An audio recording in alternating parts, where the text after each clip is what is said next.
Hi everybody. I want to show you the progress currently made on the FriginRain project. If you remember from the previous video, I'm creating a much more immersive style game where certain players are able to make sweeping changes to the game by creating landscapes or creating dungeons. I thought I'd create a tool for certain roles and have that tool actually be part of the game. So in that mode, I created a tool that will let you define a landscape by using a series of steps. And so it's in the same subject as procedural landscape generation. So if you know what that is, it's a series of steps you take to use certain algorithms to help in quickly generating landscapes. I want to make the tool fun to use and also not limiting so that you can make extremely strange and interesting landscapes. But I also want to make the tool integrated with the game so that the look and feel of the final landscape or level is completely in sync with the game's experience, right? So if in the sense of creating a tool that looks exactly like the game, there's no better way than to integrate it with the game itself. So let me show you the progress. Again, this tool I'm creating is written in Rust and the Bevy game engine. So all the things you're seeing here on the screen are created using Bevy. What you're looking at here is the new tab that I created, and it's where you can actually see your landscape. I'm going to show you how to create a landscape in a moment, so let me switch over to the first tab, and this is where you would define your material that you're going to use for generating, right? So I've got one selected here already, but I'm going to go ahead and let's remove all of these and start from scratch. So let me hit add algorithm. What you would then do is you would come and pick an algorithm, and there's quite a few of them. I'm going to let's pick wood. So you can see that with this one, you have a lot of waves. So if I was to go ahead and create that node and come back over to the generator tab, you would have this new image node. So let me go ahead and attach this new image node. Actually, let me delete some of these other nodes.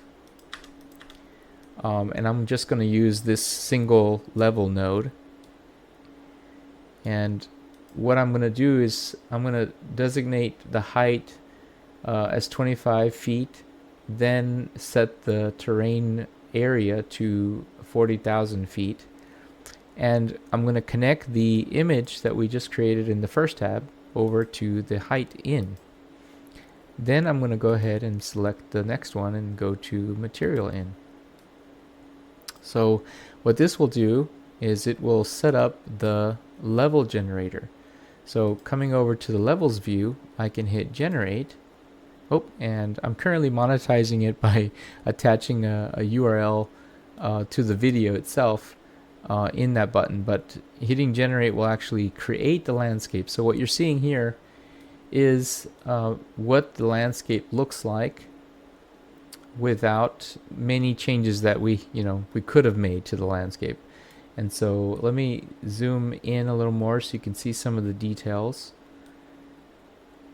Right now I have it selected to Toon Shader.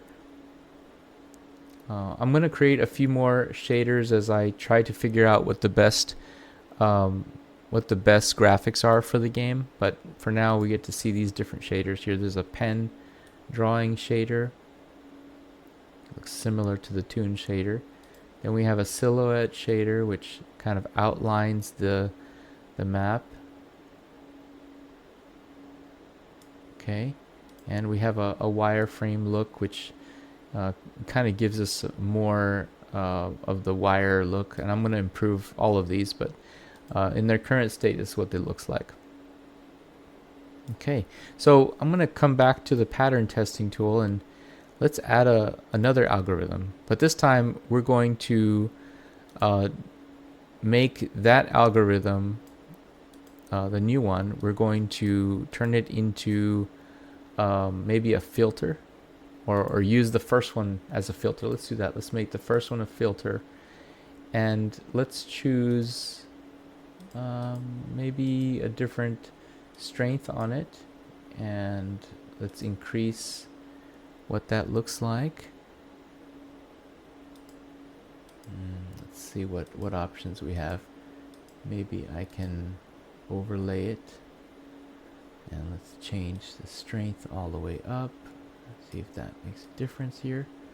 Looks like it's not a very good option. Let me clear that and start with a new one, and we'll select this one, maybe Veroni, and yeah, let's make this one the filter. Yeah, Veroni, and set that to filter, and let's see if we can't increase the effect, so you can kind of see how it's changing the shade a little bit, but you really can't see the outlines too much. Let's go ahead and change that to maybe multiply or screen.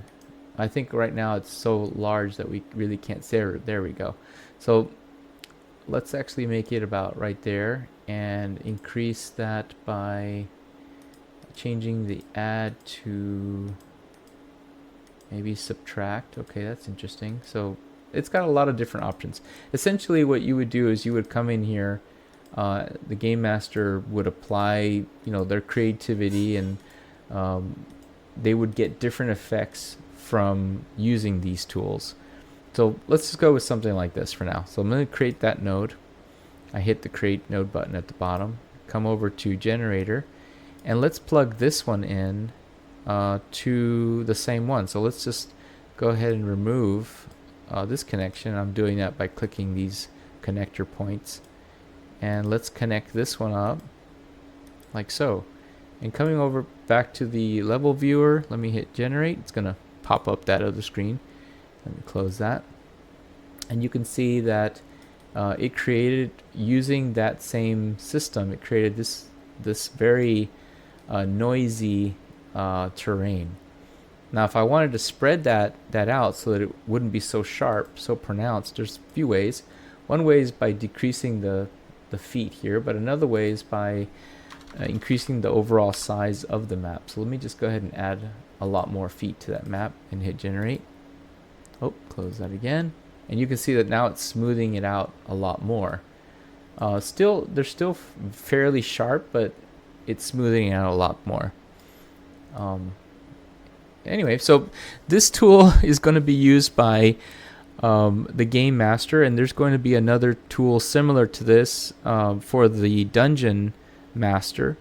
And as players play the game, they will find different keys and be able to come into a tool that's designed for their role, and be able to make changes to the game itself so that it becomes really their game.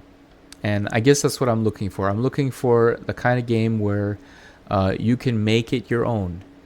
And obviously there are going to be some core components, as I was mentioning in the earlier video, that will remain consistent no matter which, how you design your world.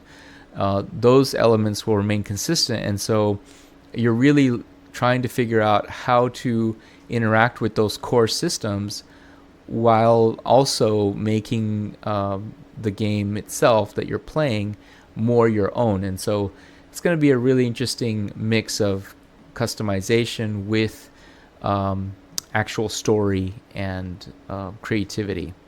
So thanks for hanging out. Make sure you like and subscribe it. I'm going to put links in the description to the project. This is the WASM build of the project, so it's going to be available as a URL as well. The game will probably have both a web component and a native client component, so folks can enjoy it either way. It's going to be a multiplayer game where you can have any number of players. And I'm going to make more videos about the different technologies and things I'm going to be using. That way, if you want to use the same kind of technologies for your games, you'll have a recipe, if you will, to be able to do that. I'm having a lot of fun making this project and using Bevy. So if that's an influencer there, then certainly use that as a guide that it works, and it's a really great system and tool. And the community, the Bevy community, is outstanding.